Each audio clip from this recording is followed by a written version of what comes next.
যিয়ে নহওক শ্ৰদ্ধা বন্ধুসকল, আজি আমাৰ সদৌ অসম জোলহা জনগোষ্ঠী সন্মিলনীৰ উদ্যোগত আমাৰ বজালী জিলা সমিতিখন তেওঁলোকৰ জৰিয়তে গঠন কৰা হ'ল।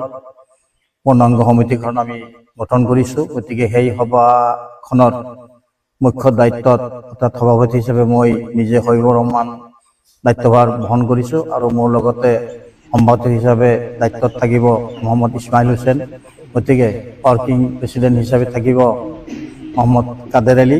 গতিকে আমাৰ কমিটিৰ বিষয়ববীয়াসকলক মই অনুৰোধ কৰিছোঁ যাতে অনাগত দিনত আমি আমাৰ এই যিটো আমাৰ সদৌ অসম জোলহা জনগোষ্ঠী সন্মিলনীৰ কামখিনি আগুৱাই লৈ যাব পাৰোঁ, সেই আশা ৰাখিছোঁ। আৰু যিসকল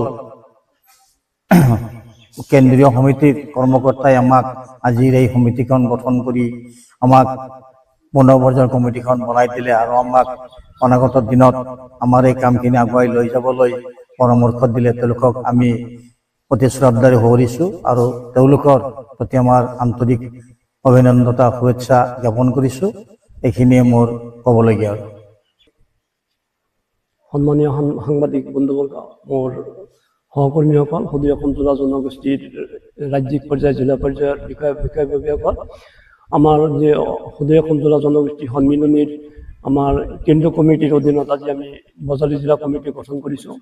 আমি বিভিন্ন পৰ্যায়ৰ কমিটি আমাৰ ইয়াত হ'ব, আমাৰ ৰাজ্যিক পৰ্যায়ৰ, তাৰপিছত আমি জিলা পৰ্যায়ৰ কমিটি গঠন কৰি দিছোঁ। এই জিলা পৰ্যায়ৰ কমিটিয়ে আঞ্চলিক পঞ্চায়ত কমিটি গঠন কৰি দিব। আঞ্চলিক পঞ্চায়ত কমিটিয়ে তেওঁলোকৰ যিখিনি কাম অৰ্থাৎ মেইন কাম থাকিব আমাৰ ছাৰ্ভে আৰু আৰ্থিক দিশ সম্পৰ্কে তেওঁলোকে হয়তো চোৱা চিতা কৰিব, তেওঁলোকে চাব। গতিকে তেওঁলোকে এই কামখিনি আমাৰ এই বিভিন্ন পৰ্যায়ৰ কামবিলাক তেওঁলোকে কৰিব।